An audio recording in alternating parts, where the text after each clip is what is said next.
नमस्कार दोस्तों, स्वागत है आपका अपने YouTube चैनल सुरेश डिया सीआरपीएफ पर। दोस्तों, अगर आप एसएससी जीडी की तैयारी कर रहे हो तो सुरेश डिया सीआरपीएफ YouTube चैनल को जरूर सब्सक्राइब करें तथा बेल आइकन का चिन्ह दबाएं ताकि एसएससी जीडी से संबंधित सभी प्रकार की जानकारी आप लोगों तक तुरंत पहुंच जाए। दोस्तों, जो भी भाई एसएससी जीडी के फाइनल मेरिट का इंतजार कर रहे हैं, उम्मीद करते हैं दोस्तों नवंबर में ही आपकी फाइनल मेरिट आएगी और आपको दिसंबर लास्ट तक ज्वाइनिंग भी दे दी जाएगी। दोस्तों, जिन भी भाइयों का एसएससी जीडी जो पिछली भर्ती है उसमें फाइनल रिजल्ट में सिलेक्शन हो रहा है, उनका बहुत बहुत बधाई और हमारी फोर्सेज में उनका स्वागत है। और जिन भी भाइयों का नहीं हो रहा है, किसी भी गलती से मेडिकल, फिजिकल या पेपर में कोई भी 1-2 नंबर से रह भी जाए तो दोस्तों घबराने की कोई बात नहीं है। हमारी जो एसएससी है वो फिर से एक बार एसएससी जीडी की नई भर्ती निकाल दी है और आप फॉर्म अप्लाई कर दो। 30 नवंबर तक इसकी लास्ट डेट है। दोस्तों, इसके बाद आज हम बात करेंगे आपको एसएससी जीडी का जो पहला स्टेप है पेपर का, वो पेपर आपको कैसे हल करना है ताकि आप आराम से सिलेक्शन ले सको। दोस्तों, एसएससी जीडी हर बार आपको 100 क्वेश्चन दे रही थी, तो वो 100 क्वेश्चन अटेंड करना था। लेकिन अब की बार क्या हुआ दोस्तों, एसएससी ने कुछ पैटर्न में बदलाव किया है और आपको 100 की जगह मात्र 80 क्वेश्चन मिलेंगे। लेकिन दोस्तों, सिर्फ क्वेश्चन ही कम नहीं किए, इसके साथ साथ आपका टाइमिंग भी कम कर दिया है। दोस्तों, अब की बार टाइमिंग मात्र आपके पास 1 घंटे का रहेगा। 1 घंटे के अंदर आपको पूरे के पूरे 80 क्वेश्चन अटेंड करने हैं और आपके जो क्वेश्चन के जो नंबर है वो एक क्वेश्चन 2 नंबर का, टोटल आपके पास 160 नंबर का एग्ज़ाम होगा। जो एग्ज़ाम है वो कंप्यूटर बेस्ड ऑनलाइन होगा। आज सबसे पहले बात करेंगे कि आपको पेपर में किस पार्ट को कैसे हल करना है, कब हल करना है। दोस्तों, सबसे पहले बता देता हूँ कि जब भी आप तैयारी करे हो, आपके पास अभी मात्र 2 महीने का टाइम बचा है। मतलब टाइम आपके पास बहुत ही कम है, बहुत ही कम का मतलब नील बाय नील टाइम है आपके पास में। दोस्तों, आप ज़्यादा से ज़्यादा मॉडल पेपर पर ध्यान दीजिए। जितना हो सके मॉडल पेपर निकालें, जितना हो सके आप मॉडल पेपर को निकालोगे तो आपकी मतलब जो हैबिट है वो इतनी स्पीड हो जाएगी कि आप 80 क्वेश्चन आराम से 1 घंटे में निकालोगे। वरना दोस्तों 1 घंटे में 80 क्वेश्चन करना बहुत ही महाभारत है, छोटा सा काम नहीं है 80 क्वेश्चन 1 घंटे में करना। इसीलिए बोलता हूँ दोस्तों, जितना हो सके आप मॉडल पेपर को निकालो ताकि आप 80 क्वेश्चन 1 घंटे में कर लो। दोस्तों, हैबिट पटकना बहुत ही बड़ी बात है। हैबिट ऐसे ही नहीं बनती है, हैबिट बहुत ही मुश्किल से बनती है। अगर आप लगातार प्रयास करोगे तो आपकी हैबिट बन जाएगी और आप आराम से 80 क्वेश्चन 1 घंटे में कर लोगे। दोस्तों, पार्ट 4 आएंगे।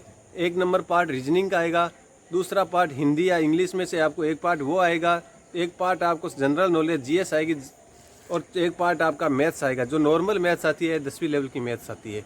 दोस्तों, ज़्यादा कुछ नहीं आता है। हिंदी में बात करते हैं दोस्तों, जो भी एसएससी है वो सेम पैटर्न के क्वेश्चन उठा के दे रही है। आप जितने भी एसएससी ने एग्जाम एसएससी जीडी के करवाए, आप मॉडल पेपर उठाओ और सेम टू सेम टाइप के क्वेश्चन एसएससी दे रही है। 2011, 2013, 2015, 2017 जितनी भी एसएससी ने भर्ती करवाई है आज तक सेम टू सेम हिंदी के क्वेश्चन उठा रही है। वही शुद्ध वाक्य आ रही है, वही शुद्ध शब्द आ रहा है, वही पर्यायवाची आ रहा है, वही विलोम शब्द आ रहा है। मतलब सेम टॉपिक में से क्वेश्चन उठती है।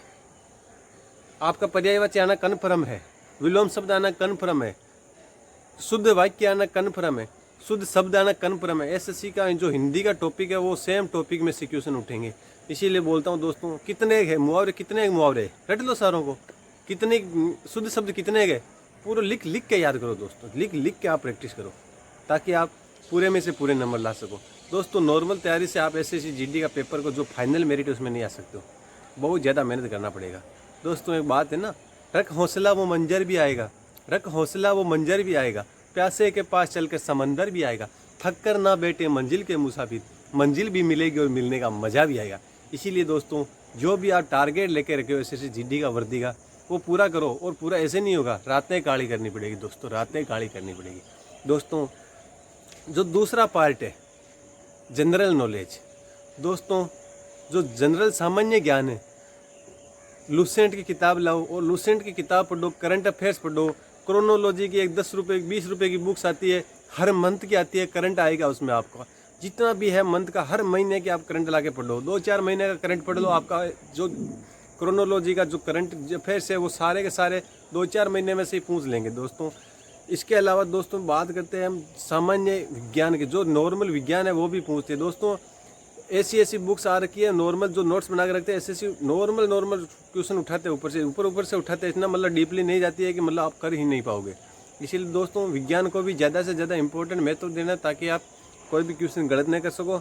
इसके अलावा दोस्तों मैथ्स की बात करते हैं, मैथ्स में तो कुछ आता ही नहीं, मैथ्स तो बिल्कुल ईजी आती है, 10वीं लेवल की मैथ्स आती है। 10वीं लेवल से मैथ्स ज़्यादा हार्ड नहीं आती, आप आराम से निकाल लोगे मैथ्स को। दोस्तों प्रतिशत, लाभ हानि, बट्टा, साझा, ये नॉर्मल क्वेश्चन आते हैं, एकदम से नॉर्मल क्वेश्चन आते हैं। एसएससी जीडी का पेपर बहुत हाई दे आता है, कोई यूपीएससी का एग्जाम नहीं है। जीडी का मतलब जनरल नॉलेज, जो जनरल ड्यूटी है वही होती है। और इसका पेपर जो आर्मी का जो पेपर आता है सेम टू सेम वही पेपर आता है, कोई थोड़ा बहुत डिफरेंस रहता है, थोड़ा बहुत हार्ड रहता है आर्मी इस वाले से, बाकी एसएससी जीडी का वही पेपर आता है। इसीलिए दोस्तों आप लगातार अगर मेहनत करोगे तो आपका सिलेक्शन आराम से हो जाएगा। मैथ्स का जो क्वेश्चन है वो सेम टू सेम मतलब डिटो उठा के देते हैं जो प्रश्नावली है उनमें से, कि इस प्रश्नावली में से आना है, इस प्रश्नावली में से आना है, इस प्रश्नावली में से आना है। लाभ हानि, प्रतिशत, अंक गणित आती है पूरी की पूरी। दोस्तों मैथ्स ज़्यादा हार्ड वाली नहीं आती है। इसीलिए दोस्तों एसएससी जीडी की आप तैयारी करो तो आराम से मैथ्स निकाल लोगे। ज़्यादा मतलब बिल्कुल इजी मैथ्स आती है, 10वीं लेवल की मैथ्स आती है। आपको थीटार आयोटार वो नहीं पूछेंगे, जो 11वीं 12वीं क्लास की जो साइंस वाली मैथ्स आयोटार थीटार वो कुछ भी नहीं पूछेंगे। बीज गणित नॉर्मल अंक गणित पूछते और अंक गणित आराम से निकाल लोगे आप। लेकिन इसके लिए आपको प्रैक्टिस करना पड़ेगा, क्योंकि टाइमिंग की बहुत ही ज़्यादा कमी है। और टाइमिंग को निकालना है तो आपको मॉडल पेपर निकालना होगा, और मॉडल पेपर निकालने के लिए आपको मेहनत करनी पड़ेगी, टाइम देना पड़ेगा, और टाइम दोगे तो आपका सिलेक्शन होगा। दोस्तों रीजनिंग की बात करते हैं। रीजनिंग दोस्तों, रीजनिंग में तो कुछ ज़्यादा है ही नहीं। रीजनिंग तो नॉर्मल टॉपिक है, अगर एक बार में हुआ तो ठीक, नहीं हुआ तो टाइम मत खराब करना किसी भी क्वेश्चन के पीछे, क्योंकि एक ही पर्सन के पीछे टाइम खराब कर दिया तो आपका हो गया काम। इसीलिए दोस्तों एक बार कोशिश करो, हुआ तो ठीक है, नहीं हुआ तो आगे वाले में निकलो। जब टाइम मिलेगा लास्ट में तो आप आराम से वापस चेक कर सकते हो कि इस पर्सन में क्या है क्या नहीं है, और हम कर सकते हैं या नहीं कर सकते, ये बाद की बात है। लेकिन एक ही क्वेश्चन के पीछे आप इतना टाइम मत दे देना कि आपके बाकी क्वेश्चन सारे छूट जाए। दोस्तों जितना हो सके टाइमिंग का बड़ा इंपॉर्टेंट चीज़ है। एसएससी जीडी में जिसने 1 घंटे में 80 क्वेश्चन अटेंड कर लिए, मान लो कि उसका सिलेक्शन अगर आ रहा है, थोड़ा बहुत बच्चे ने कॉन्फिडेंस के साथ अटेंड किया कि मैं ये कर सकता हूँ, ये भी ठीक है, ये भी ठीक है, तो आराम से उसका सिलेक्शन हो जाएगा। ऐसे नहीं है कि मतलब आपको कुछ आ भी नहीं रहा, आपने 1 घंटे में 80 क्वेश्चन अटेंड कर लिए तो ऐसे सिलेक्शन नहीं होगा। इसीलिए दोस्तों जब मैं एसएससी जीडी में 2017 में भर्ती हुआ था, उस टाइम का जो पेपर था वो कुछ अलग था, आज के टाइम में जो पेपर है वो कुछ अलग है। दोस्तों सिलेबस सेम टू सेम है। उस टाइम क्या हुआ था, उस टाइम 25 क्वेश्चन मैथ्स के थे, 25 क्वेश्चन रीजनिंग के थे, 25 क्वेश्चन हिंदी या इंग्लिश के थे, और 25 क्वेश्चन आपके जनरल नॉलेज के थे। लेकिन टाइमिंग भी 2 घंटे का था, अभी टाइमिंग मात्र 1 घंटे का। उस टाइम 100 क्वेश्चन थे, अभी टाइम क्वेश्चन 80 है। दोस्तों पेपर वही मतलब सेम टू सेम, टाइमिंग का फ़र्क, क्वेश्चन का फ़र्क है। उम्मीद करता हूं दोस्तों एसएससी जीडी के बारे में, जो पेपर के बारे में मैंने जानकारी दी, आप लोगों को पसंद आई होगी। अगर पसंद आई है तो सुरेश डीएस आरपीएफ चैनल को जरूर सब्सक्राइब करें तथा बेल आइकन का चिन्ह दबाएं, ताकि एसएससी जीडी से संबंधित सभी प्रकार की जानकारी मैं आप लोगों तक ला सकूं। धन्यवाद दोस्तों।